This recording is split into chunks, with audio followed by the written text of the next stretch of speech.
Film ini berlatar di New York tahun 1962, di mana seorang pria yang kita sebut saja Mas Tony yang bekerja di sebuah klub malam sebagai security. Sebenarnya Mas Tony ini bekerja secara fleksibel, di mana dia dapat menjadi tukang pukul, supir, serta bertindak culas demi menambah penghasilan. Terbukti dengan dia menyogok karyawati dengan uang untuk mengambil topi yang dititipkan oleh Pak Tua agar mendapatkan uang, dengan dalih dia yang menemukan topi tersebut, padahal dia sendiri yang menyembunyikannya. Sedikit background dari MC kita ini, dia hidup bersama keluarga cemara yang dia miliki. Kemudian pada suatu pagi, Mas Tony kedatangan tamu dari saudara-saudaranya, dan ada juga tukang ledeng yang berkulit mohon maaf hitam yang sedang membenarkan sistem perpipaan di rumahnya. Kemudian untuk Mas Tony, dia ini tipikal orang yang rasis terhadap orang kulit hitam, berbeda dengan istrinya yang menyambut hangat kedua tukang ledeng tersebut. Dan sedikit disclaimer terlebih dahulu, karena film ini terinspirasi dari kisah nyata, di mana tingkat rasisme di wilayah Amerika, khususnya tahun 1962 itu masih sangat tinggi, karena tahun 1962 merupakan bagian puncak gerakan hak sipil, di mana diskriminasi sistemik masih dilegalkan oleh undang-undang lokal atau sebutannya Jim Crow Laws. Maka tak heran Mas Tony melakukan hal seperti ini ketika tukang ledeng sudah selesai dengan pekerjaannya. Masalah muncul ketika Mas Tony tidak lagi bekerja di Copa alias restoran Jazz karena sedang direnovasi. Kemudian dia diajak oleh si Johnny, saudaranya, ke tempat hotdog, di mana dia bertemu dengan Ujang Paul yang menantang dia banyak-banyakan makan hotdog dengan taruhan $50. Tak disangka bapak satu ini dengan semangat juang untuk menghidupi keluarganya berhasil memenangkan taruhan tersebut. Selanjutnya dia mendapatkan kabar bahwa ada seorang dokter yang membutuhkan seorang sopir, karena MC kita ini etos kerjanya sangat tinggi. Tanpa banyak basa-basi dia langsung meluncur ke lokasi. Sampainya di lokasi, ternyata sudah banyak orang yang melamar kerja ke si dokter. Kita panggil saja dokter ini sebagai Pak Shirley. Ternyata Pak Shirley adalah seorang musisi, dan dia membutuhkan seorang supir untuk menemani tur dia selama 2 bulan non-stop hingga Natal tiba. Dan bukan hanya menjadi sopir, ternyata Pak Shirley memberikan beberapa kriteria seperti mengatur jadwal dan secara gampangnya menjadi asisten pribadi untuk memenuhi kebutuhan Pak Shirley selama tur berlangsung. Jelas saja MC kita ini menolak dengan keras, mana bayarannya $100 per minggu juga. Mungkin menurut dia beban kerja tinggi, tetapi upah yang didapat sangat rendah, kayak di negara mana gitu ya. Dan Tony menyanggupi pekerjaan itu dengan bayaran $125 per minggu, namun ditolak oleh sang dokter. Jadi kesepakatan pun tidak jadi mufakat. Nah disangka di suatu pagi Pak Shirley menelepon si Tony, dan dia ingin berbicara kepada istrinya untuk meminta izin agar suaminya diperbolehkan ikut bersama si dokter untuk tur selama 2 bulan. Dan sang dokter juga menyetujui dengan bayaran $125 per minggu. Jelas sebagai istri yang akan ditinggal lama oleh si suami pasti sedih dan bete. Tapi MC gagah kita ini meyakinkan istrinya agar diperbolehkan pergi bersama si dokter. Hari pertama kerja bersama sang dokter, Tony dibayar separuh dari pembayaran total. Dia juga menerima sebuah buku terkait hotel atau penginapan yang ramah terhadap orang kulit hitam. Memang Tony tidak terbiasa dengan pekerjaan barunya ini. Terbukti dia malah adu tatap dengan pelayan si dokter ketika perlengkapan si dokter malah dibiarkan. Tapi tetap saja pada akhirnya pelayan si dokter lah yang memasukkannya ke dalam bagasi. Kemudian, salah 2 hal yang diminta si dokter kepada Tony ketika sesampainya di kota pertama adalah untuk mengecek merek piano sesuai atau tidaknya dengan merek yang terlampir pada kontrak, dan memastikan ada minuman Cutty Shark di dalam kamar si dokter setiap malam. Terlihat kontras sekali di mana sang dokter yang sangat elegan dan menjunjung tinggi eleganitas dengan si Tony yang berandalan. Saat melipir ke warteg cabang Amerika juga terlihat sekali perbedaan yang jauh dari table manner, di mana sudah jelas sang dokter makan dengan cara yang elegan, tapi untuk si Tony ya adalah pokoknya.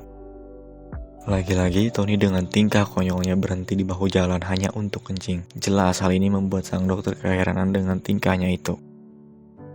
Lama berselang, malam pun tiba. Tony yang sedang sebat santuy di balkon memperhatikan sang dokter yang memilih menyendiri dibandingkan bergabung dengan krunya di bawah. Pertunjukan piano yang pertama pun dimulai. Sang dokter mengayuh tangan seperti sedang menari di atas tumpukan not nada dengan anggun dan membuat si Tony terpukau karena pertunjukan si dokter. Di dimensi lain, Tony sang supir sedang ngadu dengan teman-teman sejawatnya ya untuk mengisi waktu luang sambil menunggu majikannya selesai dengan urusannya. Tiba di penginapan, Tony sang MC mulai menulis surat kepada istri tercintanya. Di dalam suratnya, Tony mengakui bahwa sang dokter memang jenius dalam bermain piano. Lanjut ke perjalanan tur, selama perjalanan mereka berbincang serta mencoba mengakrabkan diri antara satu sama lain. Tak lama dari itu, mereka singgah di sebuah pom mini cabang Amerika untuk membeli rokok. Di sana Tony melihat batu giok yang tergeletak di tanah. Dan seperti yang akan kita tahu juga, ternyata Tony mengambil batu tersebut. Tapi sialnya hal itu dilihat oleh kru si dokter dan mengadukan hal tersebut kepadanya. Jelas saja hal itu bertentangan dengan prinsip si dokter yang menjunjung tinggi kejujuran dan menyuruh Tony untuk menaruhnya kembali ke tempatnya.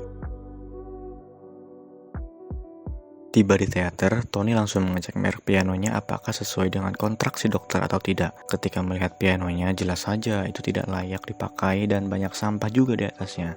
Pun juga mereknya bukan Steinway seperti yang tertulis di kontrak. Adu mulut pun terjadi dengan si bapak yang pika sebelen ini. Dan tentu si bapak salah memilih lawan dan hal inilah yang terjadi. Konser demi konser dilaksanakan. Tak lupa juga si Tony mengirimkan surat kepada istrinya di rumah untuk memberikan kabar tentang perjalanannya. Dan tertulis juga di suratnya bahwa si dokter ini memang sih kesepian, makanya dia selalu minum Hummer tiap malam. Ternyata isi surat si Tony sangat berantakan, di mana hal itu berbanding terbalik dengan sang dokter yang mengedepankan kerapihan. Memasuki daerah Kentucky, Tony menanyakan hal pribadi kepada sang dokter. Terlihat di sini keakraban mereka berdua dengan ngobrol ngalor ngidul terkait kehidupan pribadi masing-masing.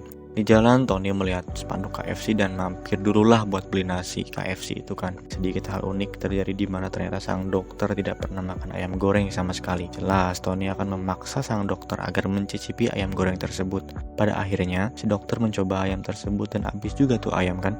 Enak kan? Dia bertanya ke Tony gimana dengan sisa tulangnya, dan inilah jawaban Tony Lip. Dan ujung-ujungnya si dokter juga ikutan melakukan hal yang sama.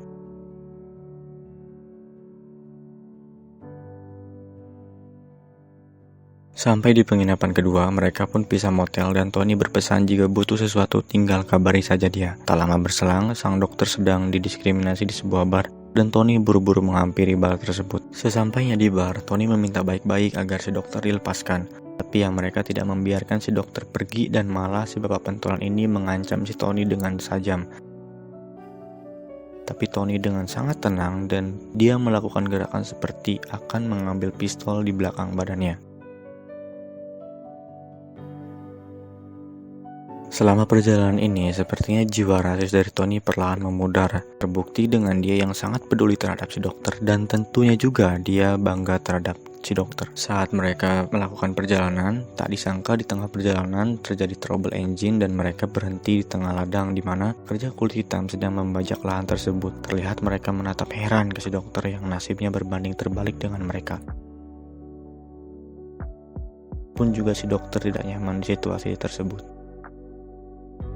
Lanjut perjalanan, akhirnya mereka sampai di destinasi selanjutnya, di mana tuan rumah juga memiliki jiwa rasisme. Terlihat ketika si dokter ingin ke toilet, padahal jelas-jelas itu ada tulisan toilet buat pria, tapi tuan rumah malah menyuruh si dokter untuk buang hajatnya di luar rumah. Ujung-ujungnya si dokter malah pulang ke motelnya hanya untuk membuang hajatnya, dan disinilah si dokter yang tadinya tenang dan santai menjadi agak emosi. Cerah pun tiba ketika mereka sedang bersantai di warung kopi. Tony tak luput dari rutinitasnya untuk mengirim surat kepada istrinya. Kemudian, si dokter ingin membaca tulisan dari Tony untuk istrinya. Emang payah sih si Tony dalam menulis surat, makanya si dokter bersedia untuk membantunya menulis surat dengan membuatkan sajak yang indah dan yang pastinya membuat istrinya terharu dengan isi surat tersebut. Perjalanan pun berlanjut. Ketika sampai di Georgia, si dokter ini melihat sebuah jas yang bagus, tapi diskriminasi tetap saja menjumpai si dokter. Dimana ketika si Taylor ini memberikan ukuran yang diminta oleh Tony, dan Tony memberikannya kepada si dokter, ekspresinya seketika berubah dan bilang bahwa si dokter tidak boleh mencoba jas tersebut.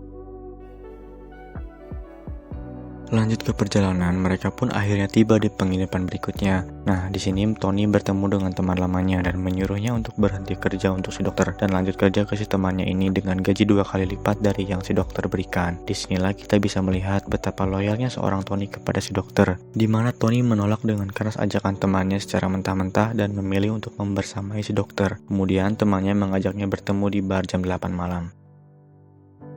Ketika Tony akan keluar dari kamarnya, ternyata si dokter telah menunggunya dan dia ingin mengajak bicara Tony sebelum dia menerima tawaran pekerjaan dari temannya tersebut. Di sini kita bisa tahu bahwa si dokter tidak ingin kehilangan si Tony dengan menawarkan posisi yang lebih tinggi kepadanya dan juga bayarannya juga akan naik. Tapi hal itu ditolak mentah-mentah dong oleh Tony dan juga Tony pun tidak akan meninggalkan si dokter kok. Perjalanan pun dilanjutkan dengan rutinitas Tony yang masih sama, yaitu mengirimi surat yang puitis kepada istrinya dengan dibantu oleh si dokter. Surat-surat tersebut si istri pamerkan ke room pinot secretnya, dan tentu saja teman-temannya ini iri dan ingin dibuatkan surat yang serupa.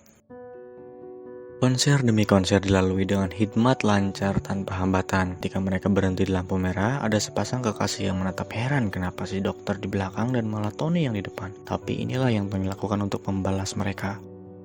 Hujan pun deras dan tetap saja di mana bumi dipijak masalah pun ada. Tiba-tiba sirene yang lain tak bukan ya itulah ya, menghampiri mereka dan meminta kelengkapan surat-surat. Ketika Tony keluar dan petugas ini nyeletuk Tony ini setengah negro, langsung saja dia hantam petugas itu, yang alhasil mereka berdua pun mendekam di sel. Kemudian si dokter meminta haknya untuk menelepon ke seseorang, entah siapa yang ditelepon oleh si dokter. Tak lama kemudian mereka pun dibebaskan dan petugas yang ada di sana seperti ditelepon oleh orang yang sangat penting, dan iya, ternyata yang menelepon ke sektor mereka adalah gubernur. Ketika Tony merasa senang akan hal tersebut, tapi tidak dengan si dokter yang merasa hal itu sangat memalukan karena harus meminta pertolongan hanya karena ditahan di penjara pelosok.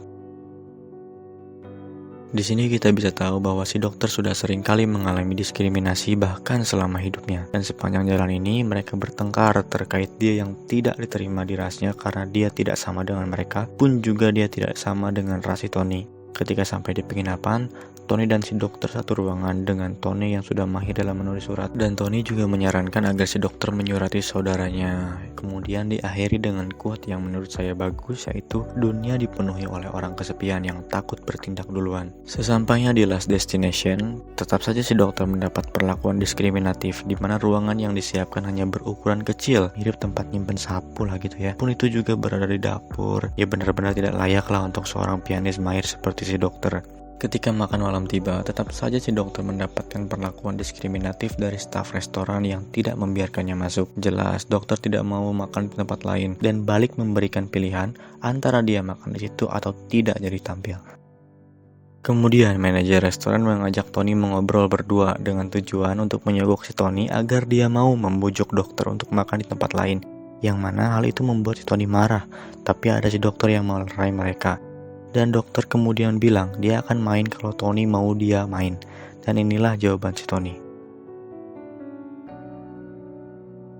Ketimbang mereka menghibur orang kaya yang belum tentu tahu caranya menghargai, mereka memutuskan untuk melipir ke warkop terdekat untuk membuat konser dadakan dengan menghibur masyarakat kelas bawah, yang sudah jelas pasti mereka menikmati dan menghargai si dokter.